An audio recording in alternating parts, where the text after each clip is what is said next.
Hello everyone, and welcome to today's special webcast for Lighthouse 360's clients and friends.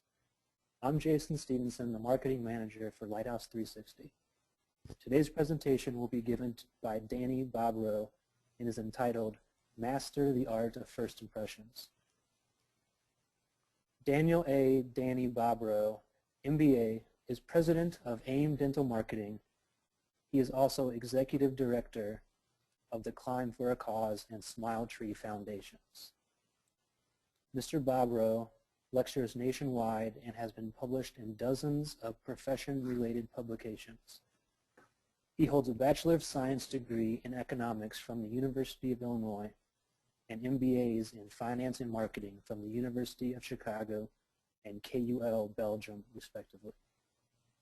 Danny is the author of The State of the Art in Dentistry Marketing, Dentistry Marketing Strategies, Tips, and Secrets, and author of The Art of First Impressions.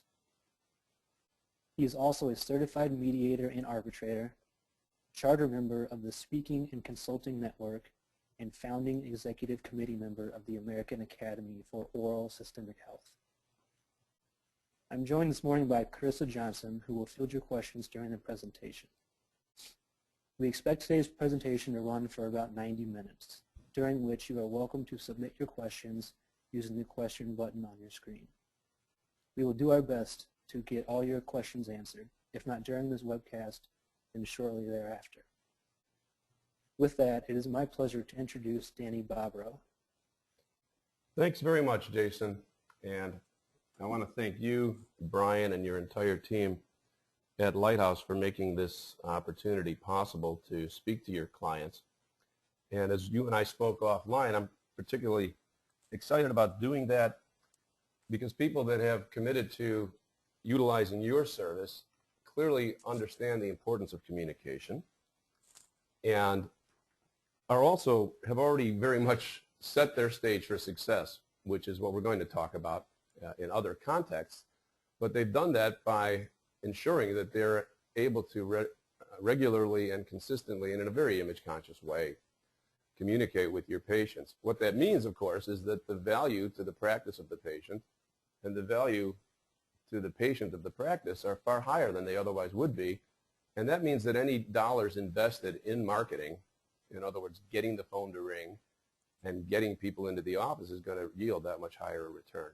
So again, I congratulate you and thank you for this opportunity. What we do want to cover today, I'm going to share that with you now. And the first item is setting the stage for success, which has very much to do with making sure that you have a plan and that your resources and attitudes are congruent with what we're trying to accomplish. Like anything else, a successful team, football team has the right equipment. And we want to make sure you have the right equipment as well as the right mindset and attitudes. We'll then briefly talk about what constitutes effective communication, what are the components that comprise it. That actually leads into a brief discussion about what we term a phenomenon called the visual gap and how to overcome it, as well as what we term the self-fulfilling prophecy trap and how to avoid it. We'll talk a bit about negatively and positively charged words and phrases and why it's so important to carefully choose and use the words that you choose. We'll then speak about and share the emotional underpinning or the foundation or pillars of effective communication, which are establishing rapport, conveying empathy, and exuding enthusiasm to support the rest of the conversation. And then present the art and science of questioning and listening, which all lead to agreement, which is the ultimate goal of any communication. Now, some of the assumptions that we're going to make today, and I'm very comfortable making these because A, you're Lighthouse users, is that your team are enthusiastic about mastering the art of first impressions. And I think that's a safe assumption, although sometimes people are dragged kicking and screaming to presentations to precondition a future employment, or even the practice owner may have been told by their consultant to get on this call. And we're going to spend a little time addressing why we might not be as enthusiastic as I think we should be about this topic. But I'm pretty comfortable we can get through that quickly, and that to a large extent I'm preaching to the choir. Anyway, I'm very confident that you care about delivering the highest level of care to your patients, and that anybody who might answer the phone is passionate about your particular offering, the procedures, protocols, modalities, and philosophy that you offer your patients and the community to live happier and healthier lives. And that's an important assumption, because I can't teach that. I don't think anyone can teach caring or passion. And I think it's a safe assumption that you wouldn't be in this profession if you weren't passionate about helping people. What we can do is basically help you convey that more effectively over the phone.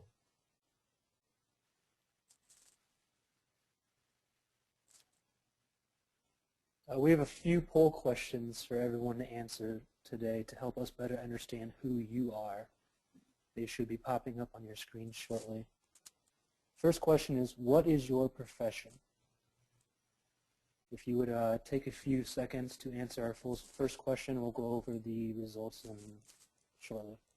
This is always interesting for me and helpful. We like to know basically who's in attendance, what your roles and responsibilities are, because this is equally important for practice owner and team member alike. The practice owner is really the one who sets the priorities for the practice. And the team member may buy into this concept and the practice owner may not, and then that will lead to a less effective outcome.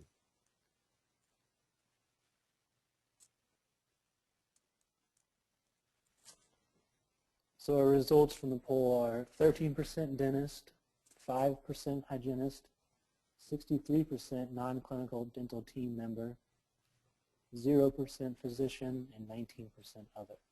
Okay, very good. As I would expect, the predominance of attendees are people that are likely going to be in a position to answer the phone. And I would ask you then to share with your practice owner, if he or she is not on the call today, with what you experienced today, and if you feel it's of value, let them know, because that will obviously need to come from them. It may already have come from them. My guess is that they suggested that you attend this, so we should be in good shape. I think we had a couple of other questions. Second question is going to be, have you or your team received telephone skills coaching?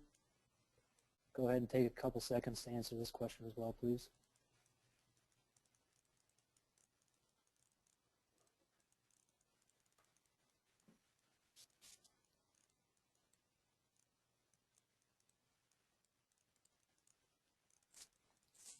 I'm, of course, always interested in hearing what the experience level of team members is.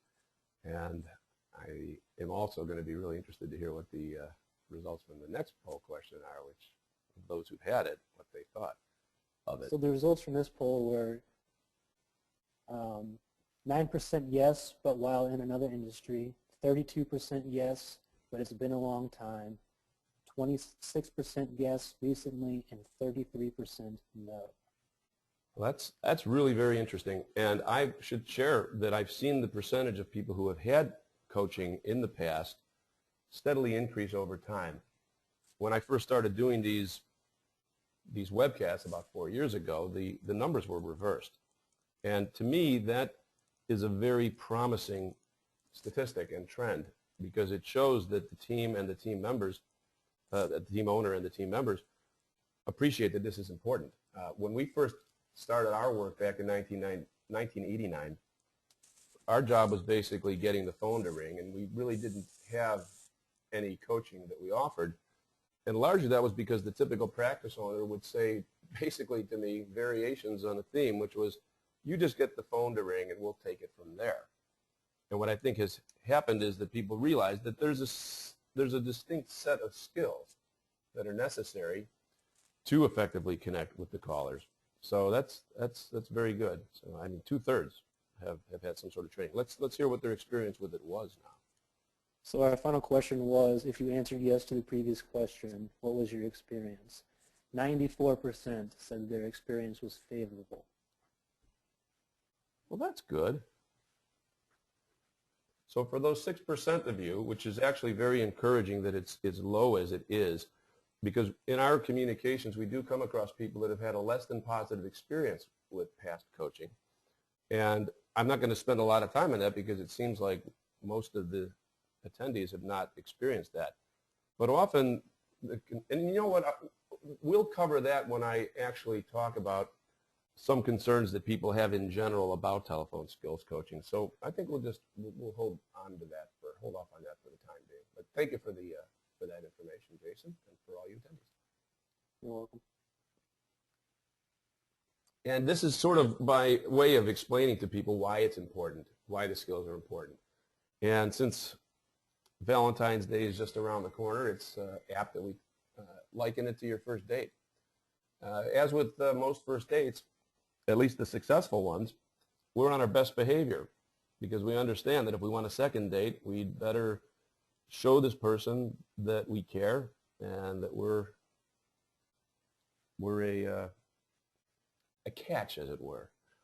And that's what we want you to think of in terms of communicating and connecting with first-time callers, because it is their first impression of you and by extension the office. And so it really will set the tone for your relationship with them.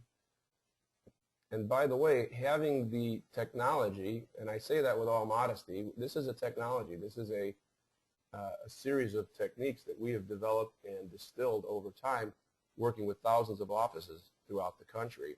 And so we don't present what we present lightly. It's really based on results and experience.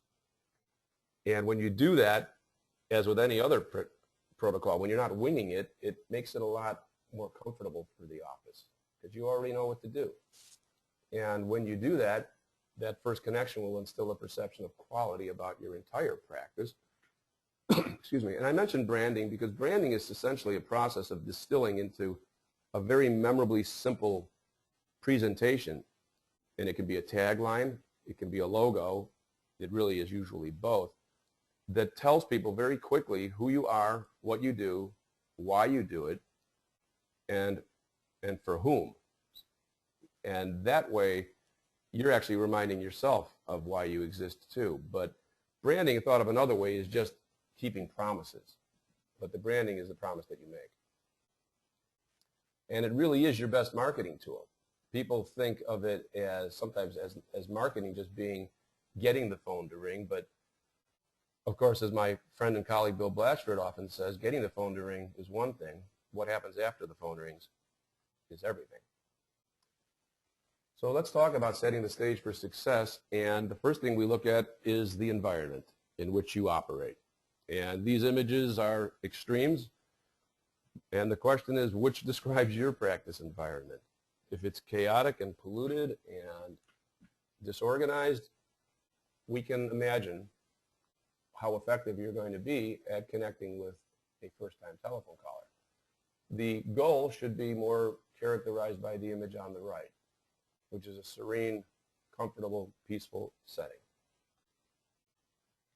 And here are some concerns in no particular order that we hear, and of more concern to me sometimes that we don't hear from practice team members about call handling coaching. I'm a perfectionist is often heard, and it's interesting. I'm taking a coaching program now called Strategic Coach, and one of the first distinctions that they've taught us is that we've been raised to believe that perfectionism is a virtue, and really it isn't, because perfectionism leads to procrastination. People who consider themselves perfectionists, and I count myself among those, by the way, have a hard time getting started because they want everything to be just right before they, in this case, take a phone call. And the problem with that mindset is that true learning only begins when we begin to practice. And in fact, this webcast series that we offer is called Practice Perfection for that very reason. We strive for practice perfection, but we have to practice perfection to attain it. People have issues about personality differences, as though somehow what they're being asked to do on the phone is not authentically them. We'll talk about that briefly. For those of you that were not, and this is the more seasoned employees among you who were not hired to do this, I can understand that. All I would suggest is that we live in a dynamic world, and that the most successful people not only accept but embrace change, that it's an exciting part of life. And I can only assume that when the practice does better, everybody benefits, and that's obviously based on the compensation arrangement. And by the way, I want to say that I'm not making the assumption that anyone on this call is wholly ineffective at converting callers into appointments. I'm sure that they are, that you're scheduling appointments on a regular basis. What I suggest is that improving it just a few percentage points can greatly enhance the success of the practice. And I'm also making the, I think, valid point, which is that a first-time telephone caller really requires a different set of skills than someone with whom you already have a relationship. As far as being too busy or feeling it's not necessary, I'm assuming that you're busy. And that's why setting the stage for success and providing you with these skills is all about making things more efficient and more effective and productive for you. And that's what this is really all about. We'll talk about the sometimes mindset that people present with, that these type of callers that are asking about price and insurance are somehow low quality. And the general concern and frustration sometimes we hear is that our patients love us once they meet us. And the only point that I am making is that they've already met you. They've met you on the phone. And so we just want to make that meeting as positive as when they meet you face to face. Let's talk a little bit more about reading off a script, because this is often raised as a concern for some people. And depending on your taste and your age, these phrases will resonate with you. These are basically all taken from some of the most famous and loved movies of our era, of our time. And the ironic thing I think about them is that these are all scripts.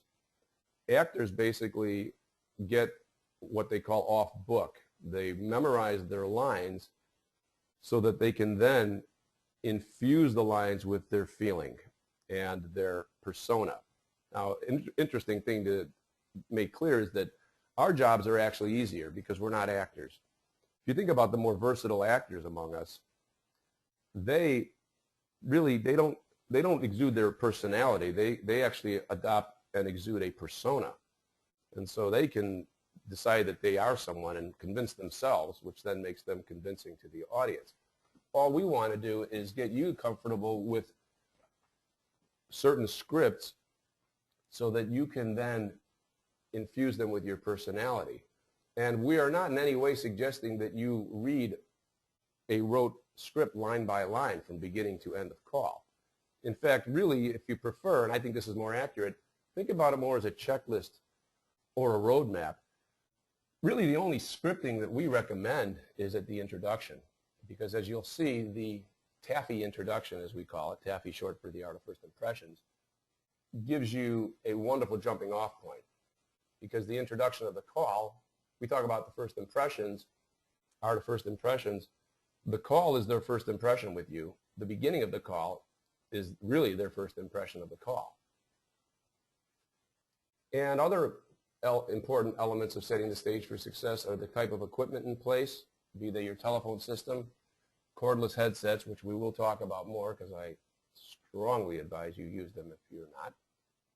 And then the services, whether you have an outgoing message or an answering service, and whether you have an on-hold message or people are hearing dead air or out-of-tune music or a scratchy radio station. And then, hey, Danny, we're getting some requests for you to speak up a little louder. Could you do that, please? Sure. I rarely get that request. That's interesting. Usually I'm told to tone it down a bit. Is that any better? It sounds louder to me, yeah. Sure, absolutely. You know, as I was saying, any effective team or process is a series of systems that work in concert. And what that means in our context is what your outgoing message says, knowing what it says, not just having it, and making sure it works too, and making sure it references your website. We'll talk more about that soon, because we want to impress people and provide them with convenience and service even when we're not able to directly interact with them. So it's very important that every team member know, even the ones that don't answer the phones, because these questions can be asked face-to-face too. You know, I was on your website and I saw a very interesting piece about implant-supported dentures. Can you tell me more about that? Or a special offer that you're running. Headsets, in a word, equal freedom. And we have talked to people, and this is something that we strongly encourage, because if it's Grand Central Station at your front desk and you're trying to connect with a first-time telephone caller while juggling 4 other tasks and there's background noise, that's an unreasonable challenge. And what I would ask anyone who's used them and maybe had less than positive experience, because I hear about people having concerns about how it messes up their hair, and that's not a concern that I've had for many years, but in general, or the sound quality isn't there. There's such a wide variety, and they're pictured here. You can have one on your ear. I heard for the first time last week from a team that they felt that they got an ear infection from it. And that was a new one on me, and I'm not sure why that would happen, because these really don't penetrate the ear. They should rest outside of it. But I guess swabbing it down once in a while wouldn't hurt. But it's really freedom, because now you can get to a quiet area. And you owe that to the caller and, frankly, to yourself, to be able to connect with them, that you have a quiet, serene environment. Now, in the context of first impressions, they don't always wait. People will call when it's convenient for them. That's why it's very important that your outgoing message, or what we call voicemail, has certain characteristics. And one of which is that it should never ring more than 4 times before it's answered. Now, most more sophisticated equipment out there allows you to set the number of rings. And if you think about it, if your office is closed anyway, there's really no reason for the caller to have to wait for the phone to pick up for the outgoing message. And that's really in your interest, because people value convenience. Some people may have just had to work up the courage to call a dental office, and all they need is an excuse to hang up. And the other thing is, with today's cellular technology, they could be going through a bad cell. So you want to make it really easy to make the connection as easily as possible for the caller. And that means, convenience means also less is more in marketing and in communications. Somewhere many years ago, the first outgoing message had a recording that included office hours. It was probably a pizzeria or a dry cleaner, because to them I could see why they would do it. But if you think about it, most dental offices really never see a patient until before the telephone appointment is made over the telephone. So hours and other such filler are really unnecessary and take away from the effectiveness. And if anything, they may be calling to find out what your hours are, so that's one less reason for them to call back or leave a message. And keep it short. I've actually been listening to our clients' messages, and they're closer to 25 and 26 seconds now. You just get in and you get out. Or if you have a longer message, I have some clients that have group practices, and they do need to share some information about how to get a hold of a given doctor. So they have to have it go long. For those, though, for the repeat callers who already know that and don't need to hear it, you really ought to say, after you've confirmed that your system will allow this, to bypass the remainder of this message, please press 0, or please press pound. And remember, too, that you are actually communicating with someone. You're talking to a machine when you record it, but that machine is talking to a person. So be enthusiastic. Maybe select the person on your team that gives the best phone, so to speak, and let him or her do the recording. Now, if you have an answering service, that concerns me. Not that they're inherently bad, but I have had a difficult time finding one that is consistently good. So if you do have an answering service, I encourage you to check it often. I encourage you to call yourself, be placed on hold, and call after hours to make sure that your outgoing message is working as well. But sometimes the answering services start out good, and then because they get busy or there's a change of personnel, they deteriorate. So you want to make sure that they get and practice your protocol. I called a practice in New Jersey. This is going on a year ago now, but it's pretty poignant. Tried to reach the doctor, and I was given the usual third degree. Your name, date of birth. I mean, I'm a consultant, so, and for all I know, this is what they were asked to do, but I said, well, I'm a consultant and I'm calling to speak with the doctor. She said, well, you'll have to call back. And I said, well, I'm actually a consultant that in part evaluates how their telephone is being handled. And she hung up on me.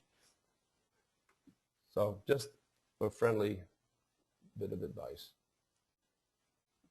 Now, when we talk about on-hold message, which is what callers hear when placed on hold, some people say, well, I don't like to be placed on hold. And I don't really like it either, but that's usually because of what happens when I'm placed on hold. If it's a pleasant experience and I'm not asked to hold too briefly, I don't mind it at all. In fact, sometimes it's entertaining and educational. But the thing to be aware of is that some practices say they never place callers on hold. If that's the case, then they may have other issues, overstaffed, not busy enough, that sort of thing, and that's where marketing would come in, I think, to change that. I think the practice should be operating at a level where occasionally a caller is placed on hold, and I'll make a heretical statement for some of you, it'll be perceived that way, soon, which is that when it's a new patient caller, in almost every case, you should place them on hold. But some of the virtues of an on-hold message that's properly produced and frequently updated is that it actually lessens perceived hold time. I've tested this. I'll place someone on hold for 60 seconds and ask them how long they thought they were on hold without asking them before. I don't tell them that's what I'm going to do. And they typically say half the time, 30 seconds. And you can try this yourself. And as I mentioned, it educates and even entertains the caller. You do want to keep it current. We offer this service. It's extremely easy to keep updated frequently. In the past, offices would have the same on-hold message. I called an office, this is also going on 6 months ago now, and they said, so that would have been late 2012, and their message was saying 2008 marks 20 years serving the Westchester community. So clearly that doesn't reflect as positively as it might. It's very easy to keep it updated, and you should keep it updated because it demonstrates that you're not only a caring professional, but that you're an engaged, vibrant member of the community. Because you don't need to speak only about dental-related elements. If you're committed to philanthropy, or you have a new procedure, or you've adopted a baseball team, or whatever you think is interesting, you have a new recipe that's heart-healthy, or helps reduce oral inflammation, talk about it, or tell them how to find it more about it on your website. Basically, it's a great tool to build a professional image and, as we'll talk about soon, prepare to speak with that all-important person, namely your newest patient, because we want you to give that person your undivided attention, and it often requires reprioritizing. I want to introduce, because repetition is the key to learning, and because this is so important, and I mentioned earlier, this is the result of years of research and experience, what I call the Taffy introduction. And here it goes.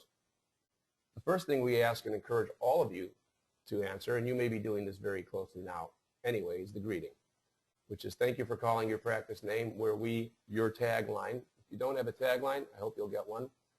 This is your name, how may I help you?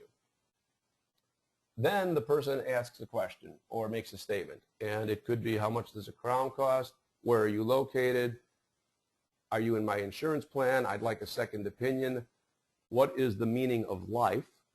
In other words, I really don't care what question they ask. The answer is always should be, I can help you with that. My name is Danny. May I ask who I'm speaking with? Or with whom am I speaking? And you'll see why we do that soon, if it's not already apparent. The next question we ask is, are you in any discomfort presently? Then we ask, who may we thank for referring you to us? And then, unless you really have nothing going on at that particular moment, we encourage you to say, would you mind if I place you on hold for just a moment so I can get to my desk and give you my undivided attention? That buys time, and that's why I have the Chinese takeaway, at least as they call it on the East Coast. I'm Central Time. We call it takeaway or carry out, but we call it takeout or carry out. But this is a huge takeaway, and we'll revisit it frequently because of that. If you get nothing else from today's time together, I hope you'll get this, because this will set the tone for the rest of the call, make calls much easier for you, and I'll explain more about why that is the case soon. So when we're talking about what comprises effective communication, there was a study done in UCLA several years ago by a professor named Albert Mehrabian, and he studied what comprises effective communication, and his studies determined that there are three: verbal, vocal, and visual. Verbal is the words we use. Vocal is the way we use the words that we choose. It's the tone, resonance, and inflection of the voice. And the visual is the body language. It's the expression and use of the face and hands. And these were the results. Fully more than half of effective communication is accounted for by the visual component. So if you think about it, when you're on the phone, this goes a long way explaining why some of us have a challenge connecting with people. We're basically dealing with less than half a deck. And that's why we have to do what we call minimize the visual gap. Accentuate what we've got. Accentuate and maximize the value and the effectiveness of the verbal and vocal components. Why? Well, you might conclude that it's because callers cannot see you. And that's true to an extent. But remember that people have a mind's eye. And that's why we often coach our team members to have good posture, to smile, sometimes even have a mirror in front of the phone, because that image gets conveyed. My friend Bill Blatchford often relates a story. He's old enough, great shape, so I'm not, he's a great example of fitness at I think he's going on 71 years old. But he's old enough to have grown up when they had the crank telephones. And his mother at 4 o'clock would make herself up to prepare to talk to her sister Helen. And Bill and his siblings would laugh and say, "Mom, Aunt Helen can't see you on the phone." And she would say, "Oh, yes, she can." So I think that's an important lesson to keep in mind. We talked briefly about the self-fulfilling prophecy. Well, actually, we haven't. I introduced that we would.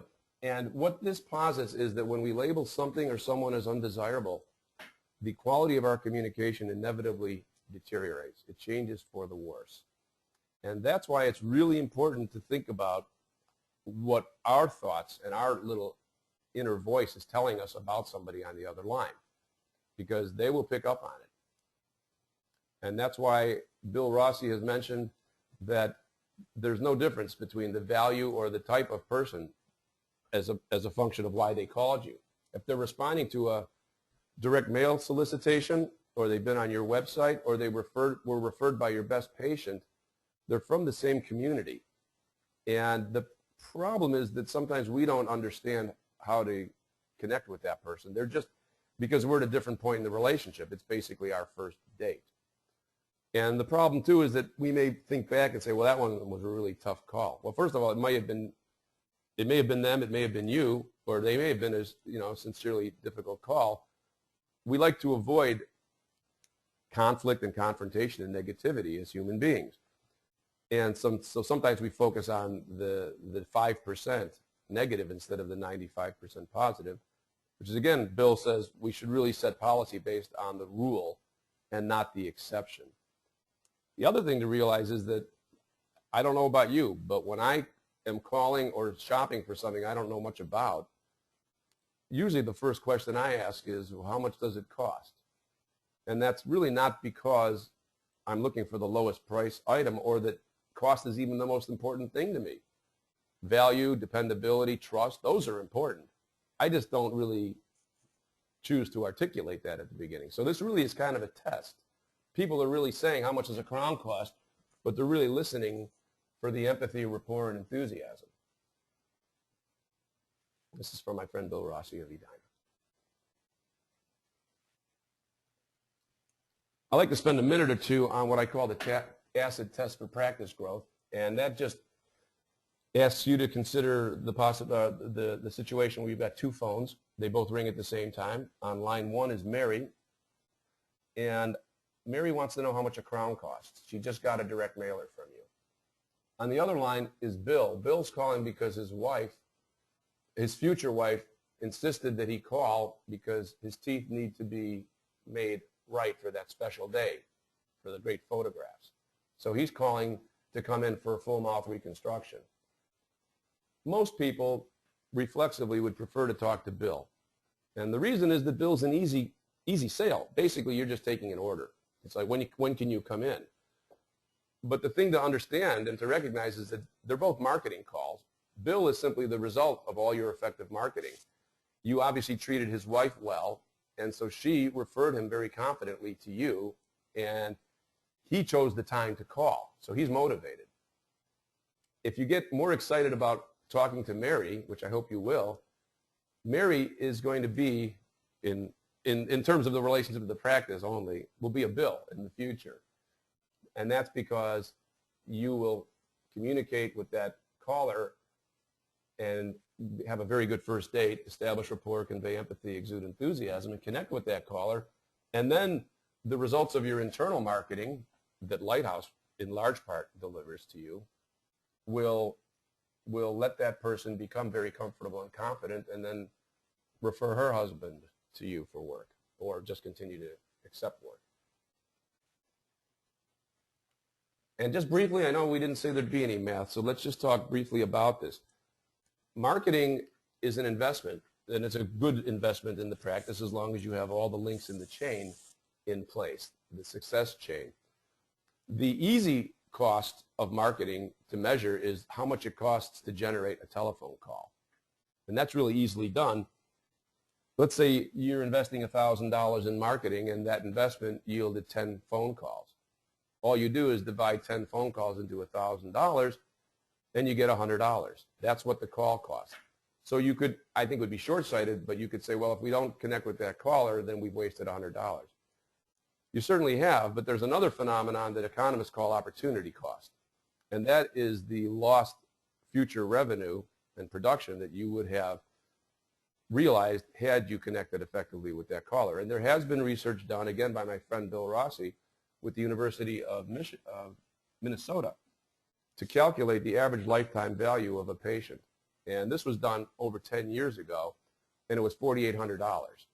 And that's average. Your lifetime value for your patient is probably higher. And again, I say that simply knowing that you're a Lighthouse client. We know for a fact that Lighthouse clients will have a longer lifetime and more production simply because people are showing up and keeping their appointments more regularly. And so you can up that by whatever percentage you like. But that's why, even if you're doing a good job at connecting with callers now, if you do a little better job, your practice grows to the tune of, conservatively, $5,000 per additional appointment. Now, negatively and positively charged words are, even though that's only 7%, the emotional effect of those words can be very, very important indeed in your ability to communicate with somebody, because they hit on a subconscious level quite often. And this is one way to illustrate it, is just to ask you which seminar you'd rather attend.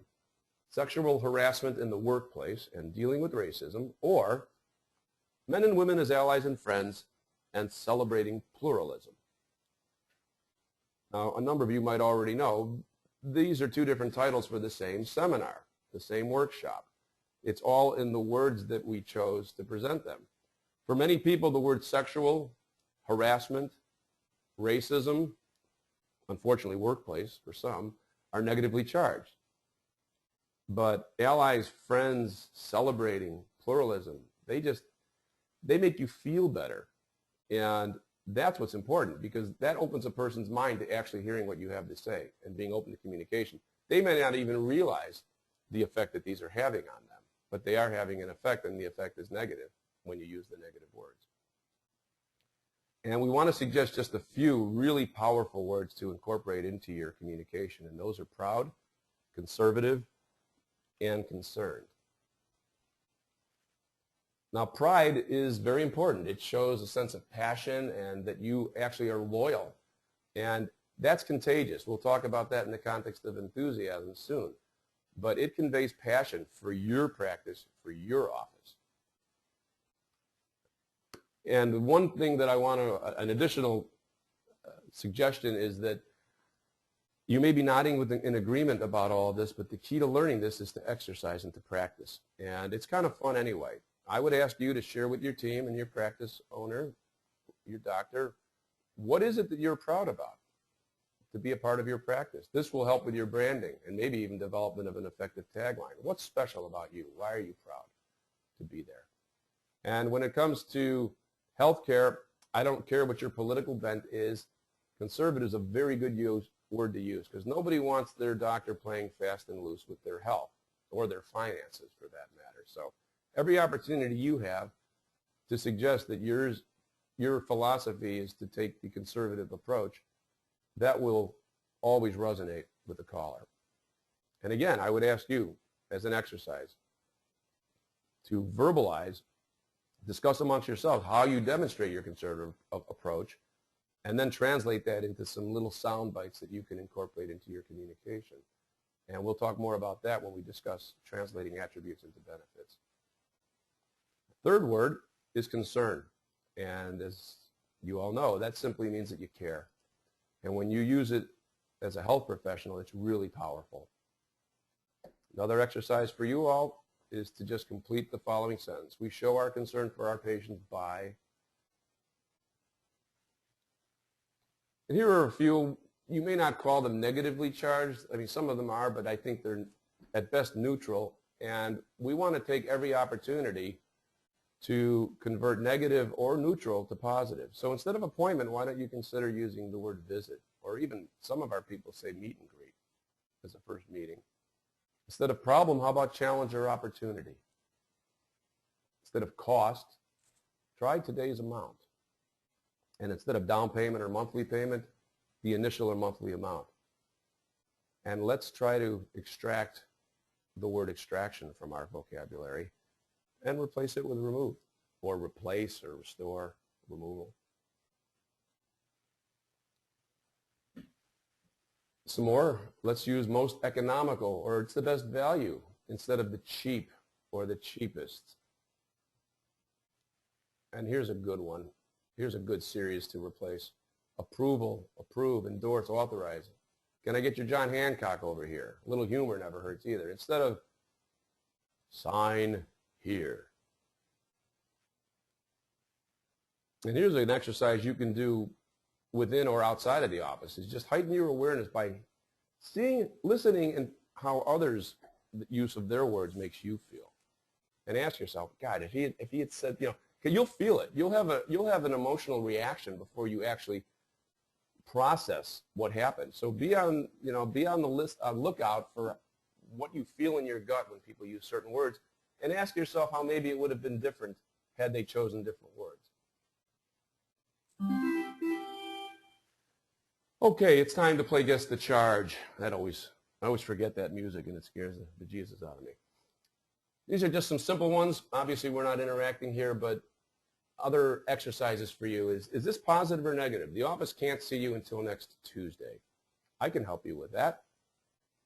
You must submit your own insurance forms. We're delighted you've chosen to call us. You get the picture, right? We don't do it that way. In other words, is the attitude of the office, either knowingly or subconsciously, it's my way or the highway, or as Nordstrom says, yes, we can. And I think you all know what I hope it is.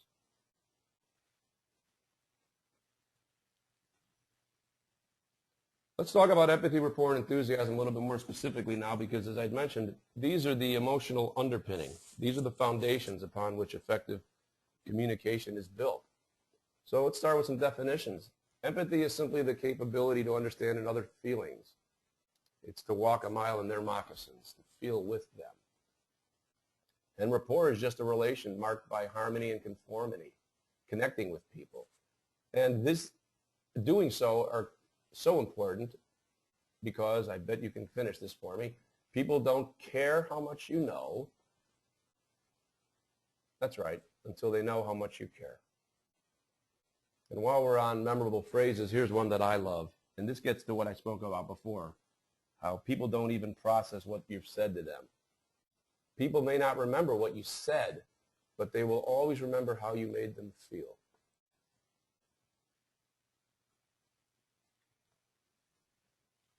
Okay.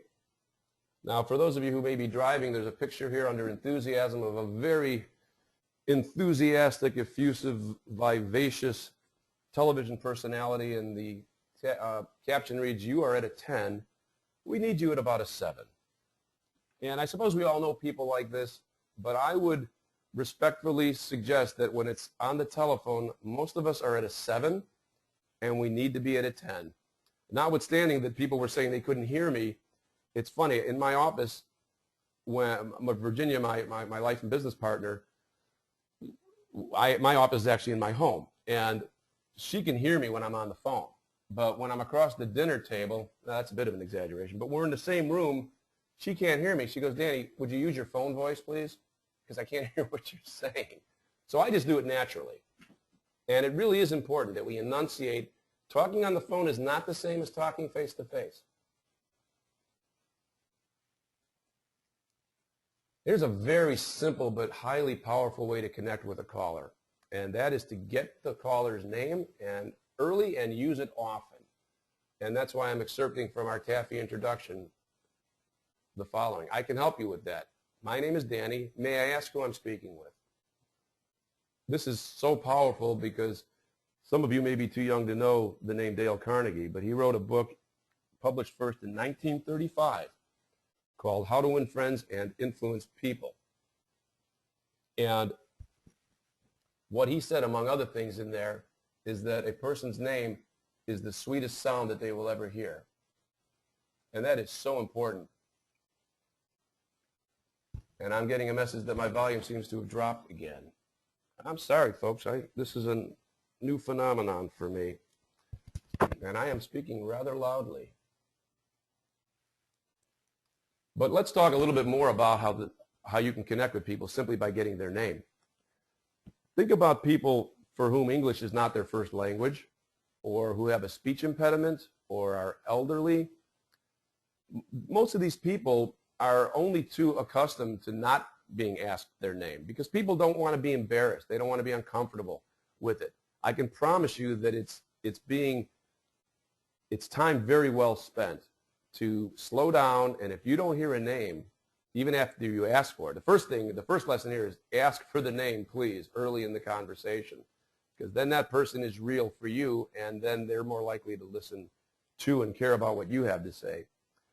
But take a moment, and if you can't get the name, say, I apologize, there must be a bad connection. I really want to make sure I have the correct spelling and pronunciation of your name. Could you please spell it for me? You will make a friend for life, especially a person who's gone through their life with people calling them buddy and pal or miss just because they have a challenging name to pronounce. I think it's fun. I'm at a point now where somebody tells me their name and I can usually spell it and pronounce it, and believe me, that earns points with somebody. It does with me, right, Jason? Yeah, definitely. We had a little joke about the pronunciation of my last name at the beginning of today's call. Sometimes people get it wrong. Now, effective communication really has to do with translating attributes into benefits. So another little mnemonic for you is simply A to B. When you're communicating an attribute of your office, which is just a physical characteristic, if you stop there, you've missed an opportunity to demonstrate the value and why this person should care about you and your practice. So here are a few examples and a great exercise for you and your team to practice is to identify an attribute of your office. I'm going to go through a few here, but yours could be early or evening hours, weekend hours, free parking, complimentary warm towels, coffee, foot massage. I don't know. Some of our office bake cookies, which I think is a great idea, especially if they're laden with sugar, right? No, we would recommend xylitol, actually. But we offer a complimentary smile analysis. That's an attribute. The translation, which is done via what we call a word bridge, such as that means, would be we offer a complimentary smile analysis. That means you can visit our office without cost or obligation to choose for yourself how we can help you receive the care you want and deserve. See, now the person, we can't make the assumption the person knows why this would be a benefit to them. And by the way, during that interaction, you listen for the response because that may not matter to them. If it doesn't, then you're not ready to make the appointment because you haven't received the buying signal or touched upon what we call a hot button. Here's another one. We offer oral DNA testing. That means simply by testing your saliva, we can identify bacteria that could be responsible for your oral health and prescribe treatment to help improve your overall health. Advanced hygiene assessment. That means we can help you achieve your highest possible level of oral health through our, put your program name here if you have one, dental clearance, magic wand, whatever. Talk a little bit about oral systemic care. The fact that we offer an oral systemic philosophy of patient care means we're not only going to save you money by focusing on prevention and home care, we might even save your life. Talk a little bit about the importance of having a plan.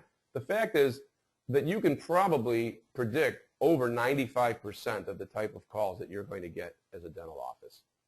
People aren't going to be calling to ask you about recipes or how to fix their stove or for snow tires, obviously.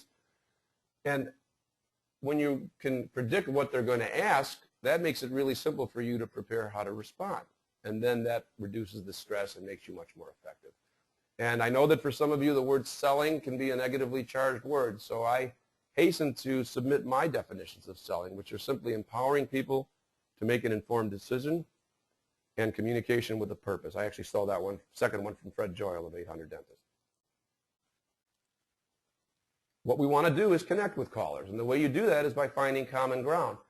They're calling from you, either they're in your neighborhood or they're planning to move to your neighborhood or they just have arrived in your neighborhood.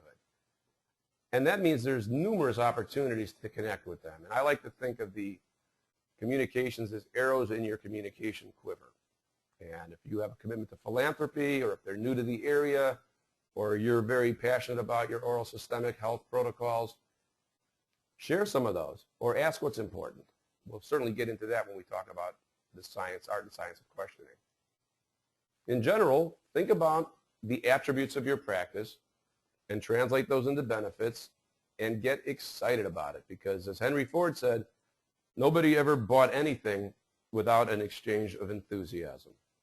So it's not only saying it, remember, it's the verbal and the vocal. It's what you say and how you say it. Now we're ready to talk about the art and science of questioning and listening. Connecting with callers simply requires that we ask questions because whoever asks the questions controls the call. And if you're like me, you like to be in control of the clicker. And by the way, let me also qualify. So for some people, they don't like the word control. By control, we do not mean manipulate. As professionals, you really owe it to the caller to gain control of the call because they really don't know what's important or what to ask. There are certain things that are important to them, but until you have a chance to present them with their options, they really are somewhat flying blind. And if you don't like the word control, you can replace it with guide. Whoever asks the questions will guide the call. And there are two general types of questions, close-ended or closed probes and open-ended or open probes. And it's very important to understand the difference because that will dictate how and when to use them. Closed probes or closed-ended questions are simply those that require a very short or limited answer, such as yes, no, up, down, north, east, west, south. And open-ended questions are ones that require someone to elaborate. You can think of it as, I never thought of this, but pretty simple. Closed-ended are multiple choice questions and open-ended are essay questions. And just to help you remember the order, think about a closed sandwich, closed, open, closed. You begin with closed probes, you continue with open probes, and then you end your conversation with a closed probe. And the oil can reminds me to remind you that questions are really the lubricant of effective communication. They are what drive the exchange of important information. So let's revisit our taffy introduction. Thank you for calling Practice Name, where we tagline, this is your name, how may I help you? They ask a question. The answer is, I can help you with that. My name is. Next is a closed probe. With whom am I speaking? Now, we don't just ask this because we want the person's name. Well, actually, that is the main reason for this one. But again, the reason that we want the name is so that we can use it. All right? We want to prepare for an exchange of their name. The next question is, are you in any discomfort presently? Now, the reason we ask that question, and this is an important thing to realize, is that when we ask questions, we actually have an opportunity not simply to receive information, we're also in a position to impart information. And in this case, the reason that we have you ask this question, even if you're pretty confident that they're not in pain, is to show that you care. And that's a very important foot to get off on in a relationship, isn't it? And so a lot of people will say, well, we're asking that question because we want to know what kind of appointment to schedule for them and how urgent it is. That's absolutely true. But equally important, in my opinion, is the opportunity to show that you care about them. Likewise with this, who may we thank for referring you? People will say, and it's true, we want to know that so that we can thank the person, or we want to track how effective our marketing is. Although, if you work with us, our tracking programs are pretty airtight. You don't need to manually or anecdotally track results.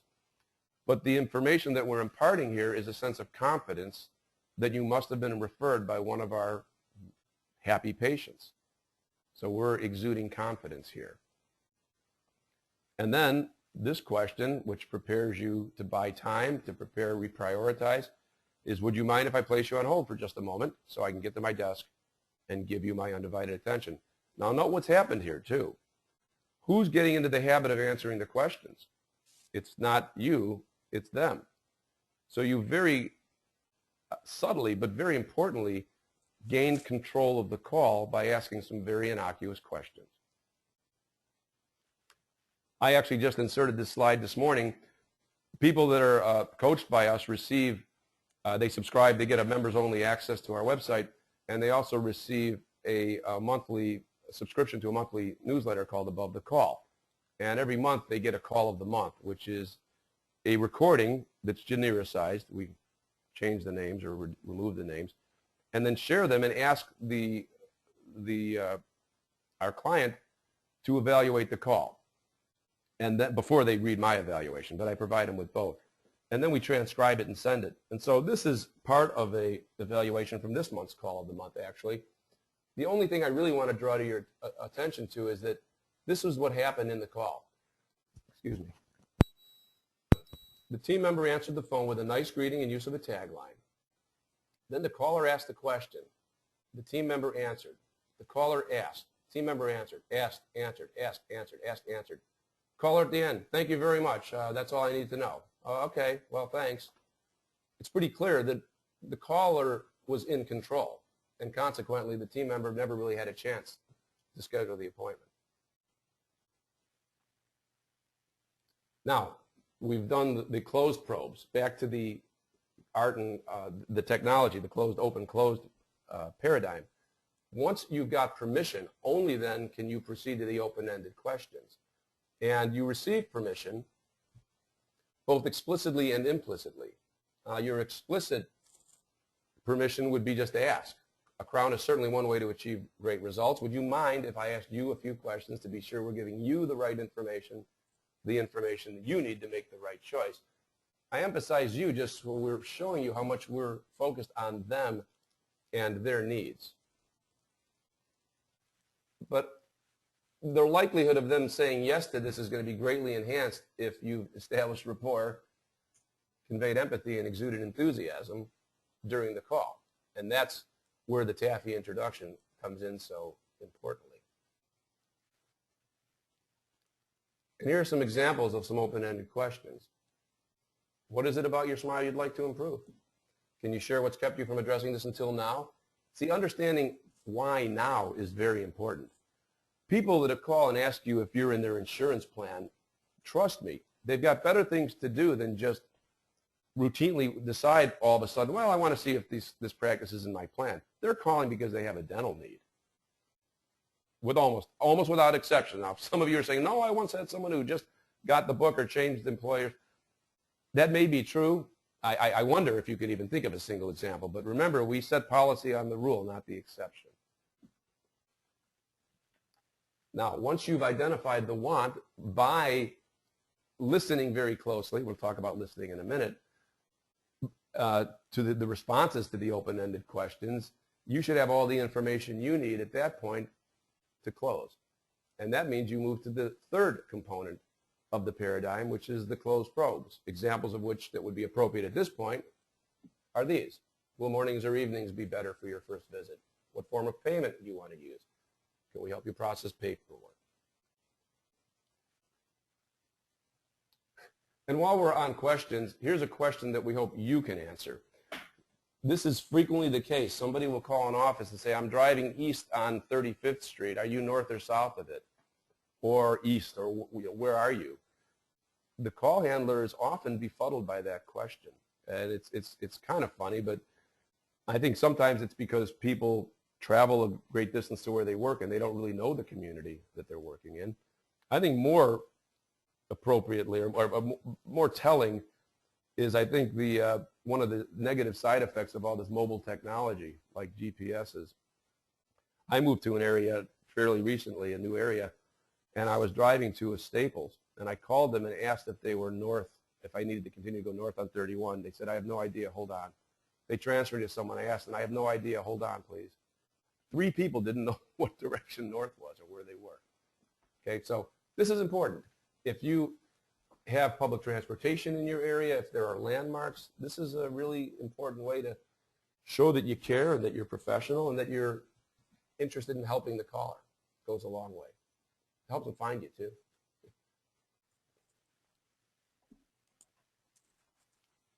Now, effective listening is one of my favorite topics. A lot of people think that the best salespeople are good talkers. And I respectfully differ. I think the best salespeople are great listeners. Because without listening, you really cannot know what's important to the prospective patient. And so when listening to your patients or anybody, I want you to be sure to listen fully and completely. And this goes back to setting the stage for success. It's hard to listen fully and completely when there's a lot of distraction and noise around. Also, don't view listening as waiting until you get your chance to talk next. I sometimes think that's what people think listening is. It's just waiting to talk. So really try to concentrate on what the patient is saying and not on what you're planning to say. Because it may not be a match for what they're saying. Understand the facts about what their situation is. And the only way you can do this is by asking questions and allowing them to elaborate. And then once you've done that, you have permission to explore their dissatisfaction with where they are now and have an opportunity to share with them how you can transform their situation for the better. So by way of connecting with callers, the key is to first sell. Remember, communication with a purpose, empowering people to make an informed decision. That is what I mean by selling. Use a really strong greeting, convey empathy, establish rapport, exude enthusiasm, avoid that self-fulfilling prophecy, use positive, not negative words. Remember the closed, open, closed paradigm. All the while translating attributes to benefits. Listen for the wants. That is the buying signals. And only then qualify. In other words, that is the time when you collect and confirm information and details. Someone smarter than me once said, if we're going to work together, we'll work out the details. If we're not going to work together, the details don't matter anyway.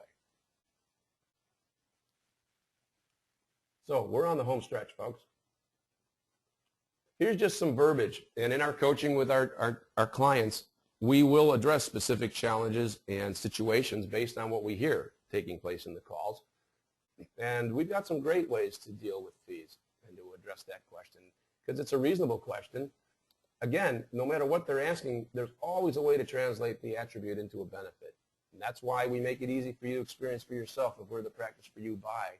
And we hope that a prospective patient need not make a financial commitment for their first visit, because then they have really no reason to insist on knowing the price before they come in, for instance. And let them know that you're sensitive to their situation. All financial considerations are shared in advance of any treatment, because we never let affordability get between you and the care you want and deserve. Our financial coordinator's responsibility is to help you receive the care you want in a way that works for you. Now, if people insist on knowing the price, you can offer them a range, or, and this is a little advanced, we call it the triad close, where you just sort of make them sorry they asked. So if somebody wants to know the price of a crown, you say, well, we do a wonderful job here with crowns. Do you have a few moments so I could tell you a little bit about them? And then you proceed to explain that you have different types of crowns and they have different costs, investments, and some of them are more convenient, some of them are more durable. It depends on what your needs are. And then the third option is always, that's why we make it easy for you to find out if we're the practice for you by inviting you in for a complimentary meet and greet. That's when the doctor, who's the professional, can examine you and provide you with options and feedback to make an informed choice. So again, final review. Thank you for calling. This is how we do it. Thank you for calling ADM, where we take aim with your marketing. This is Danny. How may I help you? How much is your marketing? What's the meaning of life? I can help you with that. My name is Danny. May I ask who I'm speaking with? Then I get the name. We don't typically ask if they're in any discomfort. I mean, there are practice pain points, but we'll dispense with that, but you shouldn't. So the next thing I ask is, who may we thank for referring you? Again, I want to show confidence that they must have been referred by a happy client. And then indeed, if I am busy, which I usually am, I ask, would you mind if I place you on hold for just a moment so I can get to my desk and give you my undivided attention? And then they get to hear our on-hold message. So again, final review. The keys to call control are to make that taffy introduction part of your marrow. Just incorporate it and use it, because it'll help you establish rapport, convey empathy, exude enthusiasm, ask questions in the right way at the right time, engage in active listening, and connect with the callers. Thanks, Danny. That was great. Before we get to a couple questions that our listeners have asked, I'd like to ask you to share with us some details about your service and the offers you've agreed to extend to the Lighthouse 360 client and friends today. I'd be delighted to. As you know, we offer coaching, and that coaching can take various forms. We have a packet called The Art of First Impressions, which is a 2-CD set. It was actually developed in conjunction with Dr. Bill Blatchford, who some of you may know. And the first disc is us just having a dialogue, sharing many of the distinctions that I shared with you today. Largely, the second disc is real-life recordings. We have 14 different scenarios. Not scenarios, they're real-life conversations that we recorded between prospective patients and dental team members. We genericize them, of course. And then we share those, our evaluation, but we ask you to evaluate first. There's a 24-page workbook that comes with the CDs. You also get subscribed to the Above the Call newsletter and 1 year of access to the members-only section of the Practice Perfection website. To learn more about this, you can go to practiceperfection.com/taffy. And we're offering the program for half the normal price. It's normally $4.95. And that is for attendees of this webcast only. And you'll need to enter in TAFI 50. That is case sensitive, correct, Carissa? I believe it is. That is correct, yes. Okay. And then we also are offering a $100 savings on the on-hold message subscription. And we hope you will take advantage of that also, as I also hope I was able to demonstrate. It is an integral part of effective and professional communications. And you want to control every touch point with a current or prospective patient. And that's why we are offering this inducement for you to try it on for size. And I think that does it. All right, Danny, we have a couple questions that were asked during the webcast today. First question is, how do you respond to callers asking for fees for hygiene or other dental procedures? And do you give them fees over the phone? Right, great question. And we do delve into this because this is an area that is obviously a challenge for many call handlers. The first thing is, if you simply incorporate the taffy introduction into every single call, Because, you know, some people fall into the trap of someone says, well, how much does a crown cost? You feel that you'd be discourteous somehow, or that you're obligated to immediately answer that question. And if you remember, my response is, I can help you with that. My name is Danny. May I ask who I'm speaking with? You're going to get to their question, but people are only too happy to give you their name. And what you're doing when you go through the introduction is that you're establishing rapport, conveying empathy, and exuding enthusiasm. That tends to diminish the importance of that question. So often they won't ask it. They won't insist on it being asked. But if they do ask, it's simply a matter of explaining how you have different services. And you can do the triad close. You can say, oh, our hygienist is the best. Her name is Mary. She's been here for 20 years. She takes care of me, and I wouldn't go anywhere else. And I'm not the expert on that, but I do know that there are different kinds of hygiene. And it depends on what your wants and needs are, frankly, prospective caller. Do you have a moment for me to talk to you about that? If you want to talk to them about it. But the other thing is just say, we know there's a range and it depends. That's why we make it easy for you to come in and see if we're the practice for you by offering a complimentary meet and greet. So the short answer is that we don't want you to quote prices over the phone because you're really not in a position to diagnose dentistry. Even the dentist can't do that. But we also don't want you to say we don't quote prices over the phone, because then you're entering into an adversarial relationship with the caller. Okay, thank you, Danny. Next question is, on our machine, we say when we will reopen. Is that okay? I think they mean on their voicemail. Yeah, on their outgoing message. Oh yeah, I think that's fine. I mean, again, if you can keep it short and you're enthusiastic and you have a tagline and you invite them to visit your website. I went over that kind of quickly, but that's a really nice service for someone. And you know, you say, or you can visit our website, and with hope your website address is a short, easy one to recite, where you can request an appointment for your convenience. You know, you can leave a message or visit our website. But I think saying when you'd reopen is fine, sure. Okay. Next question is, we process insurance but expect payment at time of service. Then the insurance company sends a check to the patient. Mm-hmm. How do you respond if the caller asks if we take their insurance? Right. I would respond with the first part of that and saying we happily process all paperwork. We have a benefits coordinator on the team whose job it is to make sure that you receive all the benefits to which you're entitled. And you could even take it a step further and say, you know, we could even do a confirmation of eligibility or benefits. Do you have your card with you? And then you get the card, you get the information. Say, I'll submit this to Mary. So let me, you know, we'll take care of that for you. Now, how is it we can help you today? You see, what you've done there is, and this goes counter to some coaching that you may have received in the past, where they tell you to avoid the question or in some ways say, well, you know, that's not really that important because you won't get most of your coverage, most of your treatment won't be covered by insurance. Anyway, let me tell you what a great practice we are. Essentially, that's like saying to the caller, well, I'm going to tell you how great our practice is, but while I'm doing that, please don't think about a pink elephant. In other words, they can't think about anything else. And so you definitely want to address it to their satisfaction. But I hope you'll agree that I've done that by saying, that's a great question. Obviously, that's important. Do you have your card with you, or your insurance information? And then you're helping them. You've answered their question, and you've taken that out of the way, and now you can get back to the real meat of the matter, which is finding out what they need and how you can help. Okay. We have a follow-up question to that, actually. It says, are you saying when people call for services, a dental practice should give a complimentary first visit? Because where I work, our first new patient appointment is a comprehensive oral exam, and it is $220 without insurance. Yes, I am. And I'll tell you why. Because that is worth its weight. It's worth more than that to have an opportunity to meet with a prospective patient. And this is a tough pill for some people to swallow, especially if we're focusing on the clinkers, as Bill Rossi says, or the 5% exceptions.